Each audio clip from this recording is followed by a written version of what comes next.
documental que vamos a proyectar pues se hacen muchas preguntas al respecto. Y bueno, es el turno de Martín para que nos haga la introducción antes a la proyección del mismo. Buenas tardes a todos. Efectivamente voy a hablar del documental. Voy a ser breve y voy a comentar primero porque estoy aquí. Bueno, yo soy escritor, como ha dicho Cristian, y como tantas otras gente no directamente tocado por el tema del terrorismo, pero no del todo ajeno a él, porque por el simple hecho de ser un ciudadano español que vive en España. Yo el último libro que he escrito se llama La jauría de la niebla, y La jauría de la niebla es una historia de acoso escolar. Es una novela en la que aparece un niño, un adolescente y un señor mayor, que es un escritor que va a dar una charla al instituto donde estudia el adolescente. Este chico está sufriendo el acoso escolar. Sus antiguos amigos, la gente que conoce, le está haciendo la vida imposible, le está humillando, le está vejando, le está golpeando, le está convirtiendo en un infierno lo que es su vida. Y yo cuando estaba planteándome esta historia, pues a mí me interesaba eso, esa violencia del grupo contra el individuo. Y era una historia de acoso escolar, pero las historias habitualmente se sitúan en algún punto concreto. Y a mí, precisamente por lo que he dicho antes, yo como ciudadano español llevo muchos años en los que, como es lógico, me ha hecho daño, no directamente, pero sí cada vez que abría el periódico, no cada vez, por suerte cada vez no, pero muchas veces que abría el periódico, con las noticias que había de un asesinato, en una parte más pequeñita, a lo mejor no de un asesinato, pero sí de una amenaza, de una vejación, de una extorsión. Y yo siempre le había tenido también en la cabeza escribir alguna vez sobre algo que tuviera que ver con esto. Y a mí me pareció que la idea de ese acoso escolar tiene mucho que ver con lo que ocurre, con lo que lleva muchos años ocurriendo aquí, que a veces acaba en asesinato y otras veces no, pero también es terrible todo lo que hay antes y que desemboque o no en asesinato. Y al escribir La jauría de la niebla yo quise situar la novela en el País Vasco. Yo creo que es por eso por lo que a lo mejor me llamaron para participar en el documental que va a proyectarse ahora, hecho por la Fundación de Víctimas del Terrorismo. En este documental se habla sobre algunas de las cosas que han aparecido aquí. La factura es muy sencilla, se nos reunió unas cuantas personas en unas mesas, en un escenario muy desnudo, con una persona que moderaba. Entre las personas que estábamos ahí había ciudadanos, vamos a decir, normales, como yo, como algunos con sus distintas profesiones y sus distintas opiniones, y luego había también algunas personas que eran víctimas del terrorismo. La idea del documental, como yo creo que lo sabéis todos, y algunos mucho mejor que yo, esto se planteó hace no llega el año, pero yo creo recordar que se rodó en marzo o algo así, cuando ya estaba, es decir, antes de las elecciones, pero cuando ya estaba en el aire todo esto de lo que se está hablando aquí, ¿no? De este fin de ETA, si esto es el fin de ETA, si es la derrota de ETA o no es la derrota de ETA, que es lo que hay que exigir, que es... Y la idea de la fundación, que yo no pertenezco, pero bueno, creo que era esta, que ha visto, creo que con razón, la necesidad de que se hablen de estas cosas y de que la gente también de que se informe de estas cosas, porque yo lo que creo es que en general la gente estamos muy desinformados, ¿no? De todo lo que lleva tanto tiempo ocurriendo aquí en el País Vasco. Desinformados no porque no se nos haya dado suficiente información, sino porque a veces la información llega de una manera muy sesgada o muy interesada, a veces no llega también, depende de qué periódico lea cada uno, o de qué televisión vea, etcétera, etcétera. Y luego también porque es un asunto que al fin y al cabo es incómodo, molesta. A mí mismo, cuando yo he hablado de que yo situaba la novela en el País Vasco, hubo alguien que me comentaba, hombre, hubiera sido mejor ponerla que sucediera en cualquier otro sitio, porque a una víctima del acoso todo el mundo tiene simpatía por él. Una víctima de ETA, pues bueno, hay gente que no tiene simpatía por la víctima, y entonces parecía que era más incómodo, y efectivamente lo es. Y yo creo que el documental vamos, la misión que tiene absolutamente es eso, es hablar. Y yo cuando estuve ahí, que bueno, por supuesto lo que va a aparecer aquí es una parte, no es todo. Una parte se ha intentado respetar lo que se decía, pero es un resumen. Yo lo que creo que ocurre y es que la gente en general está muy desinformada, a veces porque no quieres estar informado, a veces porque es incómodo, a veces porque tienes otras muchas cosas en tu vida y no estás directamente concernido por todo este horror que se ha vivido en el País Vasco y se ha exportado al resto de España, pero que precisamente yo creo que la gran baza que tenemos los que nos oponemos a este proyecto nacionalista y nacionalista, que lo podemos escribir en este caso con Z, yo creo que es la información. Y la verdad y la información, porque realmente cuando hablas tú de la verdad, pues efectivamente es muy difícil defender lo que ellos defienden, es muy difícil defenderlo con la verdad, y por eso están deformando el lenguaje, por eso inventan cosas, por eso mienten, por eso callan, por eso ocultan, porque realmente es muy difícil defender lo que ellos quieren defender diciendo lo que hay. Si viéramos las cosas que se hacen, es muy difícil defenderlo, por lo tanto ellos quieren defender algo ocultando todo. Entonces yo creo que bueno, que la baza que hay es que estas cosas se hablen, no tenemos por qué estar todos de acuerdo en todo. Yo me contento con estar con la gente que piensa parecido a mí de acuerdo en la mayor parte, y precisamente que haya aquí un debate y que se hable del perdón o no el perdón, o que se entiende o que es bueno. Yo creo que todo eso es bueno y que es bueno que ojalá que salga de un ámbito y que se extienda. Y luego yo creo que todos los ciudadanos tenemos el deber de vigilar efectivamente que se cumpla lo que se tiene que cumplir, que es algo tan sencillo como las leyes. Y si las leyes no se cumplen, pues que venga alguien y que las cambie y que nos diga que a un asesino pues hay que soltarle porque hay que ser generoso con él, y que diga, y todo eso que lo diga, me parece estupendo, pero que tenga el valor de decir que hay que hacerlo por ahí, es decir, que no se haga sorteando las leyes o por detrás, es decir, engañando. Y entonces yo creo que la gran baza que hay es hablar, porque realmente ellos argumentos que por ellos tienen, lo que tienen es la violencia, y luego tienen sobre todo mentir y deformar. Quiero terminar diciendo que estoy muy agradecido porque me hayáis llamado para estar aquí, y que para mí es un honor estar sentado en donde se ha sentado una persona que ha demostrado un comportamiento muy heroico, y de tener frente a personas que también han demostrado comportamientos muy heroicos, de los que nos beneficiamos todos, incluyendo los que vivimos en Madrid. Muchas gracias a todos.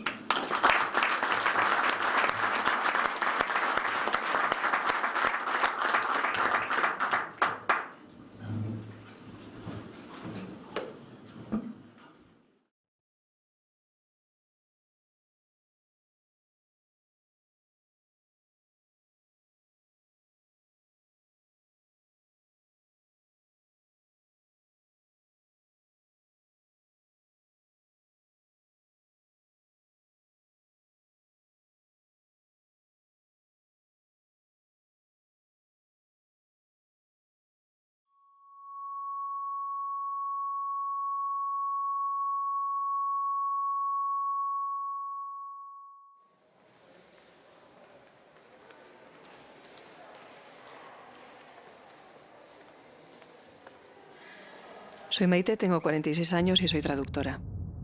ETA asesinó en 2003 a mi hermano Joseba. Muchos insistimos en que si el mundo de Batasuna no condena la historia de ETA y se les legaliza, habrá impunidad. Hay gente que toleraría la impunidad sin enterarse. Y notamos muchas veces barreras invisibles para no oír nuestra voz. Hola, buenas tardes a todos. Sabéis que estamos aquí para hablar sobre el manifiesto que presentó la Fundación de Víctimas del Terrorismo el pasado 23 de noviembre de 2010, donde se recogen pues, las aportaciones que hacen las víctimas a la sociedad civil española en torno al fin del terrorismo etarra. Me gustaría que todos participéis libremente, expresando vuestras opiniones, que no haya ningún tipo de reparo, y vosotros sois los verdaderos protagonistas de este encuentro. Me llamo Rubén, tengo 35 años y soy empleado público. Era un encuentro en el cual participaban víctimas del terrorismo y yo creo que las víctimas del terrorismo hacen un gran esfuerzo dando la cara y presentándose a la opinión pública y contando su opinión, y yo creo que era muy interesante el poder escucharlo personalmente y poder compartir con ellos un momento, ¿no? E intercambiar ideas.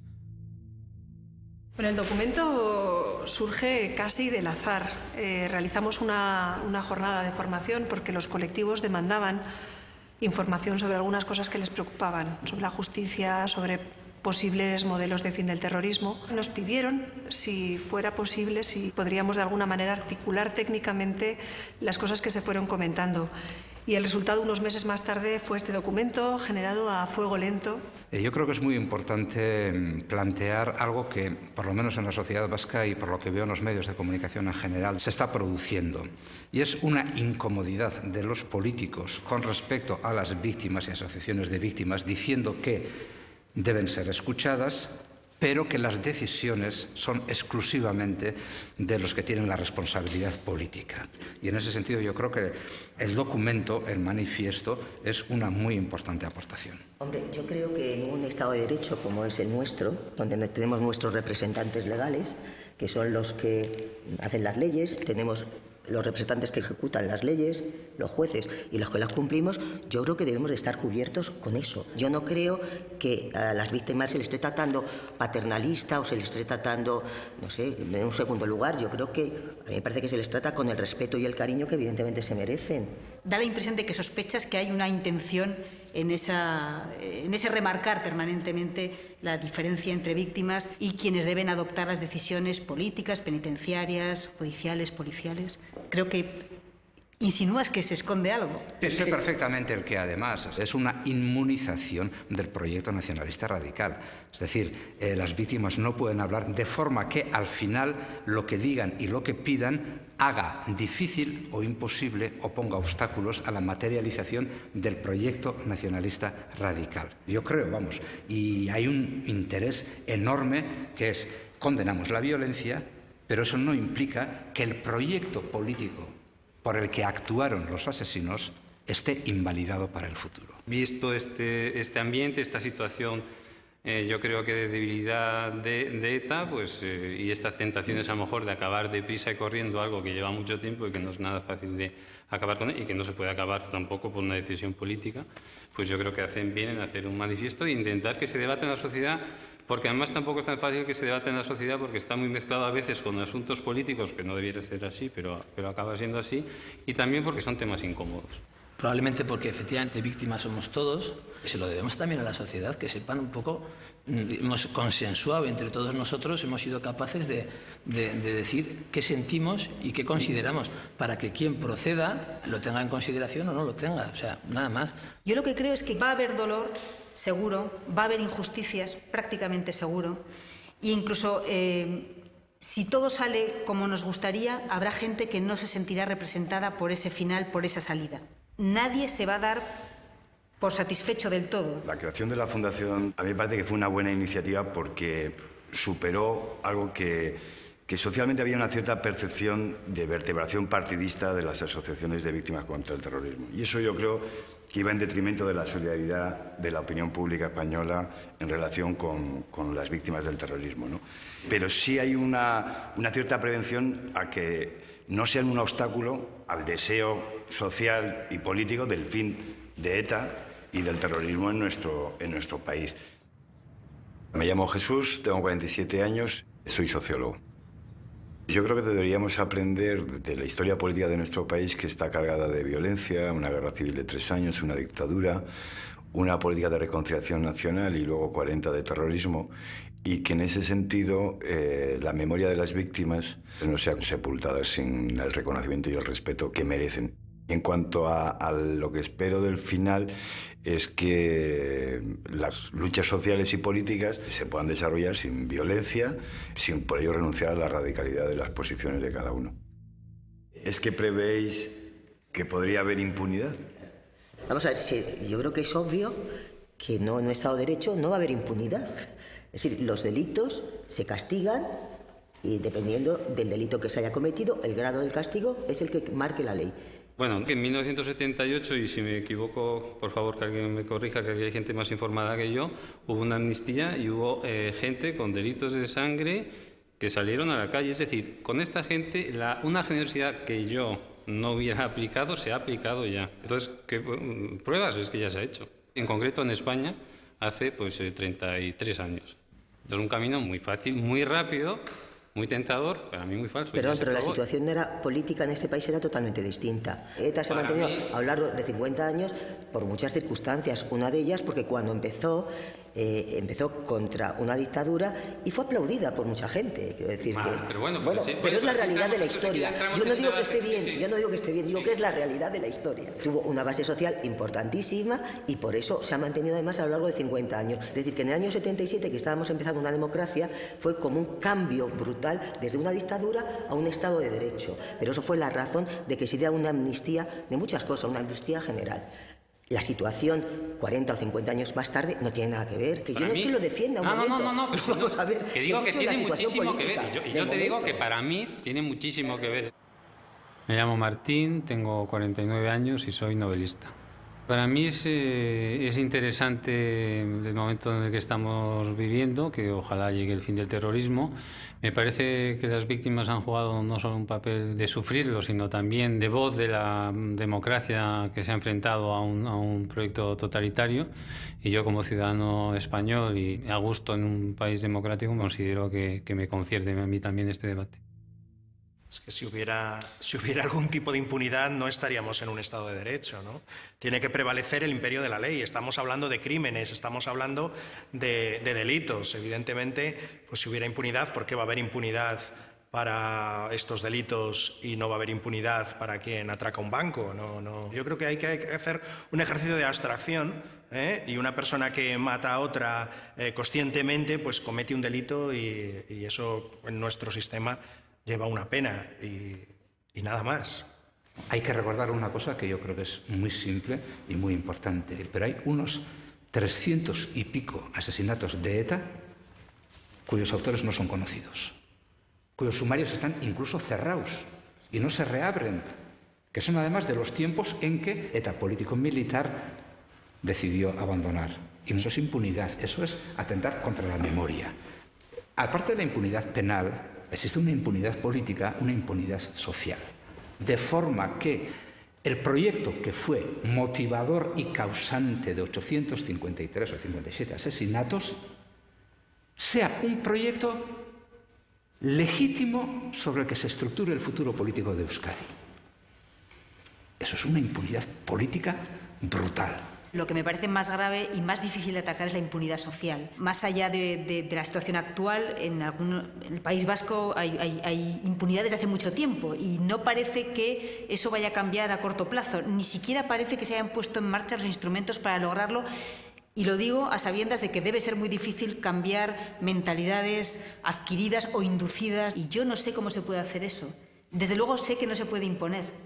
No se puede imponer, por supuesto. Tenemos, por una parte, una memoria del mal consentido, una memoria de una enorme insensibilidad más allá de momentos puntuales en que la sociedad vasca y navarra se han manifestado claramente en contra, y más allá del cambio sociológico que hace que la gente esté en contra del asesinato de forma cada vez más manifiesta. Pero cuesta mucho asumir que hay gente que es responsable de los hechos que ha cometido. Quien quiera algún tipo de beneficio, que trabaje en la desradicalización. Primero, decirlo públicamente. Por tanto, no jugar a ese discurso que todo lo tapa. Yo creo que la deslegitimación tiene que ser del uso de la violencia con fines políticos, pero no de la radicalidad, porque la radicalidad no violenta, qué sé yo, las acciones de Greenpeace descolgándose por unos balcones, el objetivo no puede ser la desradicalización. Ella sí iría más allá, la desradicalización, en el sentido de que hay determinadas ideas que en democracia no son aceptables. Las ideas, si no son ideas terroristas, no hay que perseguirlas. La idea es la idea. Lo que se persigue es un acto punible de esa idea. Me llamo María Ángeles, tengo 58 años y soy médico. Me lo ofrecieron y la verdad es que me pareció un tema muy interesante, ver a las personas directamente, personas víctimas del terrorismo, y bueno, ver qué puntos de encuentro teníamos. Creo que el final de ETA está cerca, por dos razones. La primera, porque la lucha antiterrorista se está viendo que es muy eficaz, y la segunda, porque cada vez el apoyo social es menor. El siguiente punto que vamos a tratar sería que la política penitenciaria no debe convertirse en una política de gracia. Como sabéis, hay 3 grados penitenciarios. El grado 1, régimen cerrado; el grado 2, régimen ordinario, el régimen ordinario; y el grado 3, el régimen abierto. Un terrorista, en el momento que es detenido, automáticamente pasa a grado 1. Si firma el correspondiente papel separándose de la banda, automáticamente pasa al régimen ordinario. El problema se estriba cuando estamos hablando del régimen abierto o del tercer grado. Y es aquí donde nosotros podemos entender que puede haber una política lasa. La ley exige 3 requisitos: hacer frente a la responsabilidad civil derivada del delito, una manifestación inequívoca de separarse de la banda terrorista, y un tercer requisito, que es colaborar con las autoridades para paliar el terrorismo o para poner fin a el terrorismo. ¿Cómo se sabe si realmente se ha arrepentido o no? Si no es por escrito, pongo por escrito, me he arrepentido. Ya, pero tu arrepentimiento es falso. Bueno, pero es que yo lo pongo por escrito. La firma del papel es que puede ser por imperativo legal. Y esto puede sonar a risa y puede sonar a ficción, pero es que se ha producido. Hace menos de 2 meses, un etarra, cuando se pone delante del papel, delante de la Junta de Vigilancia Penitenciaria, dice que pide perdón a las víctimas y se separa de la banda por imperativo legal. Hombre, obviamente la Junta de Vigilancia Penitenciaria no le concedió grado, pero es que tuvo el valor de hacerlo. Hay una serie de delitos que son privados y otros que son males públicos. Los terroristas lo que hacen es intentar subvertir las instituciones o influenciarlas por el miedo que provocan utilizando la vida humana y la vulneración de los derechos humanos como elemento de enorme poder. Claro, hay una parte pública que quien desee, quien realmente piense que se hace responsable de los daños que ha causado, se hace responsable de alguna manera de los pagos que tiene que generar, porque todos los ciudadanos estamos pagando lo que ellos no han pagado, además. Y en tercer lugar está cómo intentar atajar ese daño. Cómo decirlo públicamente para que otros no sigan su ejemplo. Pero si hay un asunto que, porque antes ha salido, hablando de los derechos humanos, y yo creo que todos compartiremos que un preso, por el hecho de ser preso, no tiene que ser dejado de sus derechos humanos. En la Convención de Naciones Unidas sobre los principios de las personas que están privadas de libertad, existe el principio, el punto 23 creo que es el que habla de facilitar el acercamiento de los presos a su lugar de origen.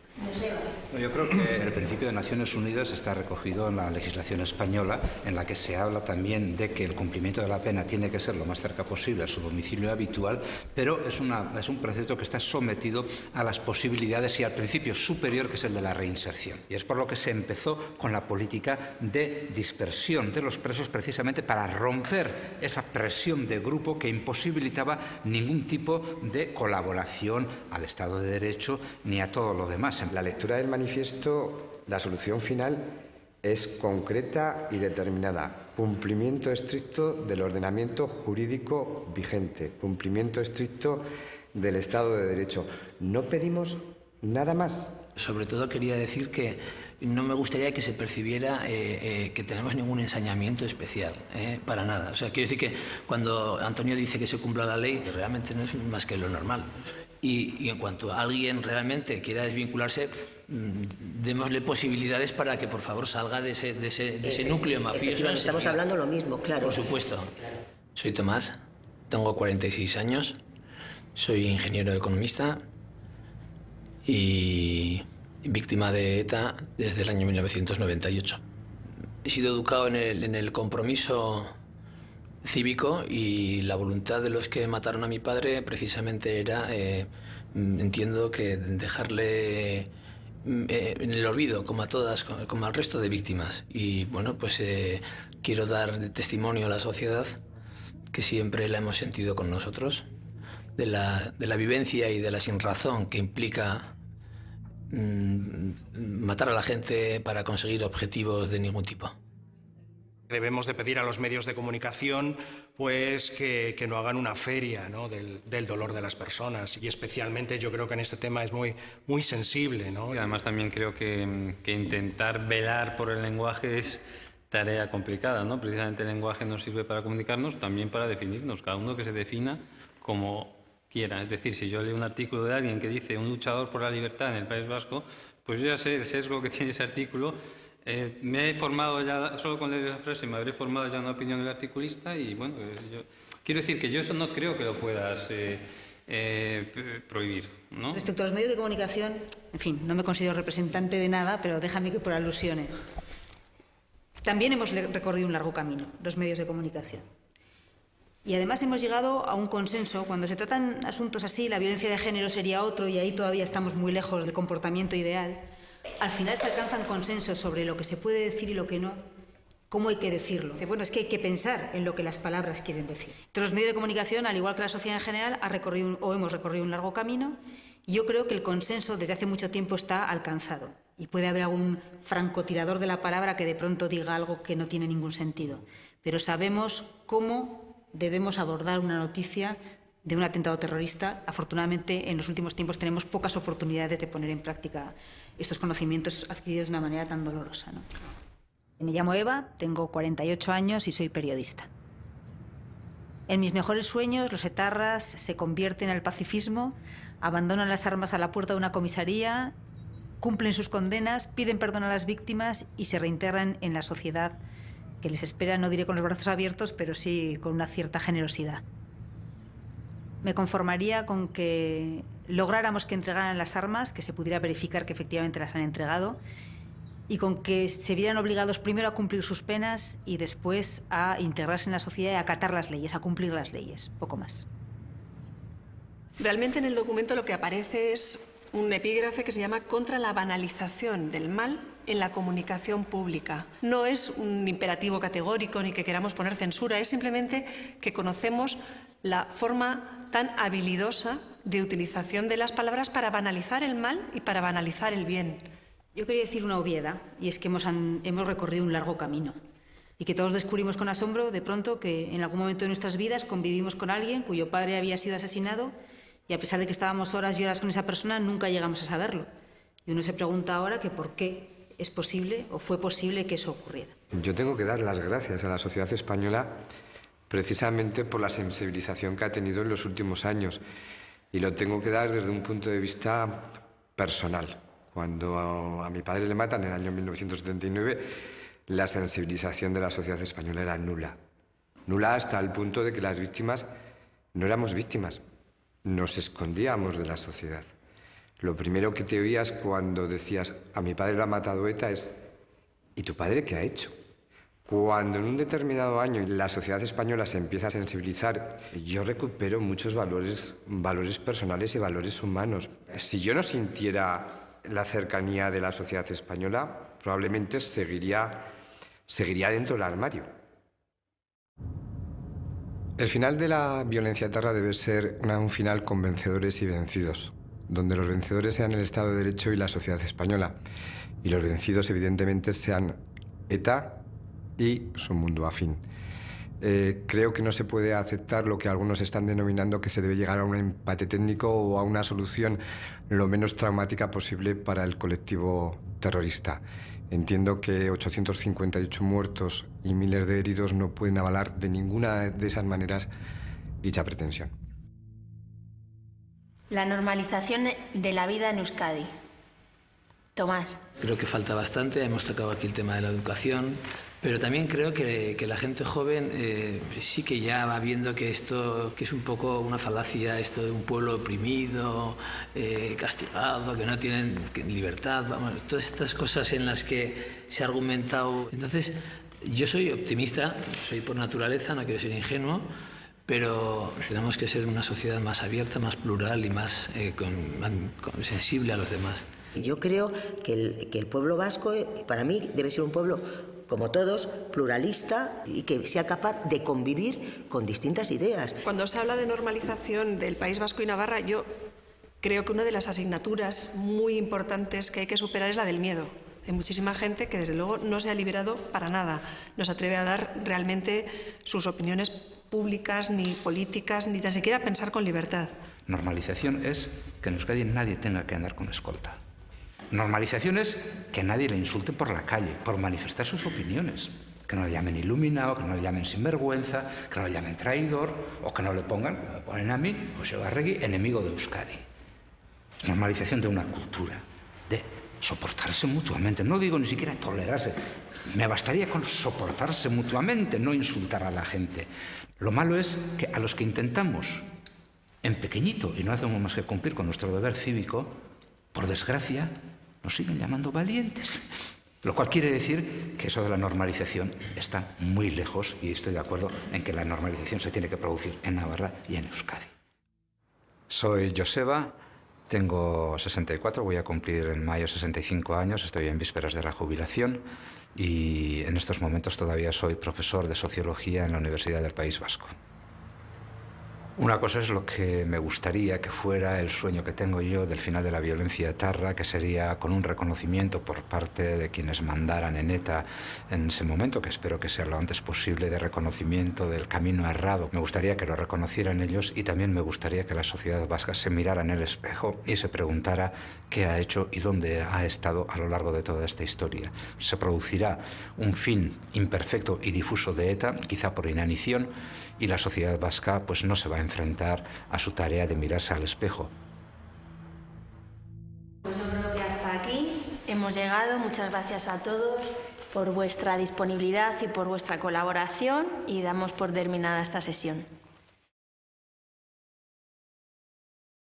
Si se asume que la estrategia del mundo de ETA y Batasuna es aceptable, se convertirán paulatinamente en vencedores. Sufrirán los inocentes y los que han confiado en derrotar a ETA. Ser generoso con el cruel obliga a ser cruel con los inocentes. Lean nuestro documento.